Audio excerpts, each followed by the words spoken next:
Pues en los siguientes minutos les vamos a hacer una propuesta que tiene que ver con la historia y que nos llega desde el centro de la UNED en Calatayud, una conferencia que tendrá lugar mañana miércoles 1 de marzo a partir de las 6 de la tarde. Hablamos ya con quien será el encargado de impartir esta charla, con el profesor Alfonso Marco. Muy buenos días. Hola, buenos días. Bueno, hablamos de una conferencia, leo el título, Bosnia de la Guerra a la Paz. Vamos a hablar de la historia de un conflicto, en definitiva, ¿verdad? Eh, sí, bueno, no tanto del conflicto en sí y de su desarrollo, sino de por qué se produjo, en qué circunstancias ocurrió, porque este año se cumplen 25 años del comienzo de ese conflicto y de esa guerra. Y lo vamos a recordar a partir de ciertas historias personales o tanto personales como también de escenarios que nos ayuden a recordar lo que ocurrió y a entenderlo mejor para intentar también extraer alguna lección para el futuro. Ujú.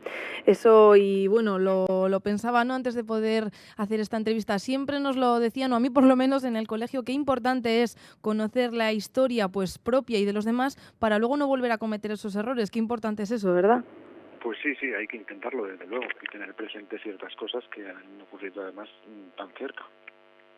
Bueno, y decíamos, un conflicto del que vamos a hablar, pero lo vamos a hacer a través de, pues eso, de escenarios, de historias personales, al final la intrahistoria y el día a día de lo que fue, pues eso, aquel conflicto del que se cumple ahora ese aniversario. Sí, en parte me referiré a aspectos de entonces, de hace 25 años o después, pero también a algunas cosas actuales, es decir, cómo siguen las cosas, cómo están ahora después de haber ocurrido aquella terrible guerra, con todas sus secuelas también terribles. Ujú. Entonces vamos a hablar de distintos aspectos muy variados, desde la realidad cotidiana, pues la música, al papel de la ONU en aquel conflicto, a personas individuales que tuvieron un protagonismo directo en lo que allí ocurrió, y en fin, a personas también que a mí me han llamado especialmente la atención, personas que son un ejemplo de superación, personas que sufrieron directamente, pues, por ejemplo, la persona esta que quizá hayas visto, Addis Smajic, ¿no?, al que le Ujú. estalló una mina y que ahora pues sigue llevando su vida. Yo lo que he intentado es seguir el rastro de esas personas después de esa experiencia traumática durante la guerra, qué hacen ahora y cuáles son sus circunstancias vitales. Ujú. Voy a aprovechar, profesor Alfonso Marco, que lo tenemos en antena, y lo digo por quienes nos escuchan, pero también por una misma, ¿no? Vamos a hacer aunque sea breve resumen. Estamos hablando de un conflicto que tiene que ver con un país que era perteneciente a la antigua Yugoslavia, ¿verdad? Sí, efectivamente. En 1991 se inicia para la ruptura de la antigua Yugoslavia por distintas cuestiones, por distintas razones que analizaremos superficialmente en la conferencia, porque eso requeriría varias conferencias para tratar de explicarlo. Ujú. En el caso de Bosnia, en la ruptura de la ex Yugoslavia, en 1992, tiene unos caracteres particulares, y son particulares en cuanto a la brutalidad con la que se produce, porque es una guerra como no se había visto desde la Segunda Guerra Mundial en Europa, con, además de los episodios bélicos, episodios terribles de lo que es conocido como la limpieza étnica, es decir, el intento de crear zonas purificadas étnicamente en la que haya separación por motivos religiosos o raciales o del tipo que sea. Ajá. Estamos hablando de un conflicto que ya pasó, profesor, pero seguro que a nadie se le escapa pues bueno, en sus casas que nos suena tan de actualidad, ¿verdad? Y más hablando, pues tanto como hablamos de la guerra en Siria, de todo el tema, el problema tan grande que tenemos con los refugiados. Es algo que suena, que es historia, pero que tristemente también nos suena actualidad. Sí, ciertamente. Son cosas que han ocurrido hace muy poco tiempo, que las hemos vivido muy de cerca y que en algunos aspectos pues efectivamente se siguen repitiendo en distintas partes del mundo. Por eso es lo que decías al principio de intentar tomar esa idea que decías conocida desde hace mucho tiempo de la historia como maestra de vida, ¿no? Recordar el pasado para no repetirlo en el futuro. Sí, puede ser una de las lecciones a extraer, sí. Ujú. Bueno, y nos decía, ahora ya sí, después de haber hecho esa pequeña contextualización de lo que fue aquel conflicto, que lo contaremos a través de historias personales, una forma también de que todo aquel que quiera acercarse a poderla escuchar, pues eso, pueda sentir pues cierta empatía o pueda entender un poquito mejor y con los pies en la tierra lo que fue y lo que ha supuesto aquel conflicto para este país. Sí, lo has descrito muy acertadamente. Se trata de eso, de a partir de historias personales o de escenarios curiosos que llamen a la curiosidad del oyente, pues intentar entender qué es lo que ocurrió en la antigua Yugoslavia y cómo, porque al acabar la guerra, pues normalmente se acaban las noticias, pero yo lo que quiero recalcar es que la vida sigue en esa parte y recordar pues cómo después de un conflicto tan terrible cómo van las cosas y desde precisamente eso, desde historias particulares y eso es precisamente el objetivo, ¿no? Que no se olvide lo que ocurrió porque fue terrible en un país tan próximo a nosotros que con unas secuelas muy graves tanto para ellos como en realidad como para toda la humanidad. Uh-huh. Y ahora mismo, profesor, ¿cuál es la situación de este país? Pues es una situación un tanto extraña. El país indudablemente ha salido de la guerra hace ya mucho tiempo, desde el año 1995, lo cual ya es una gran ganancia en sí mismo, pero las secuelas de la guerra todavía siguen latentes.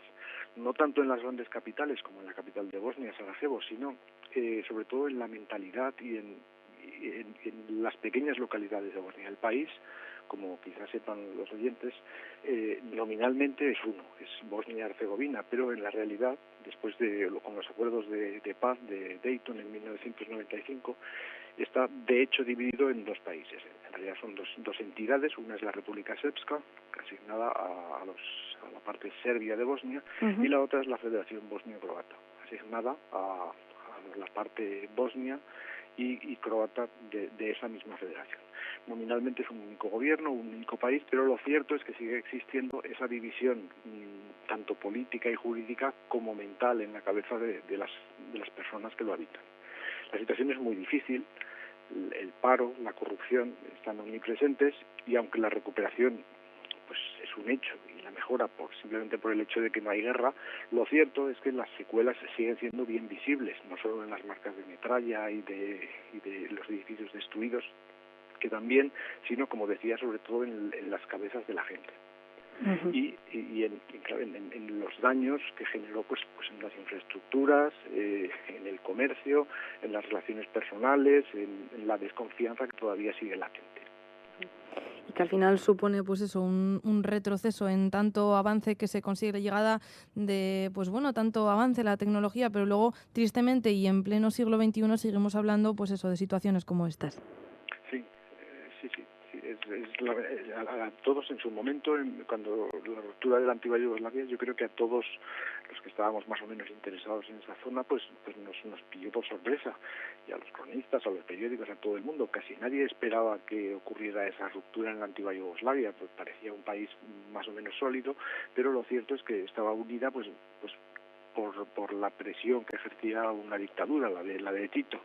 Y llegado un momento en el que la crisis económica terrible, la falta real de libertades y también, muy importante, el estímulo que había, no hay que olvidar que en 1989 cae el muro de Berlín y se derrumban los sistemas totalitarios comunistas del este de Europa. Para la ex Yugoslavia, que era un país más avanzado que los que tenía a su alrededor, pues por ejemplo Bulgaria, Rumanía, por supuesto Albania o incluso Hungría, ese es un estímulo adicional en esa búsqueda de la libertad. El problema es que en Yugoslavia, a diferencia del resto de los países de la parte este del tras el antiguo telón de acero, uh-huh, en Yugoslavia esa ruptura y ese cambio se alumbra a partir de una guerra terrible. Y esa es la característica diferencial de la ex Yugoslavia y en particular de Bosnia. Uh-huh. Y, profesor, le planteo ahora una cuestión que, bueno, se me venía a la cabeza, ¿no? Cuando trataba de preparar una entrevista, ¿cómo se plantea una entrevista sobre Bosnia? ¿No? Yo decía, pues tengo que documentarme, tengo que saber un poco a lo que me estoy refiriendo, cómo un conflicto tan grande y muchas veces al no estar presente en medios de comunicación no somos del todo conscientes de lo que ha pasado y que me planteaba, ¿no? Y lanzo esa cuestión, qué importante es la labor que también tenemos los medios de comunicación en ese sentido.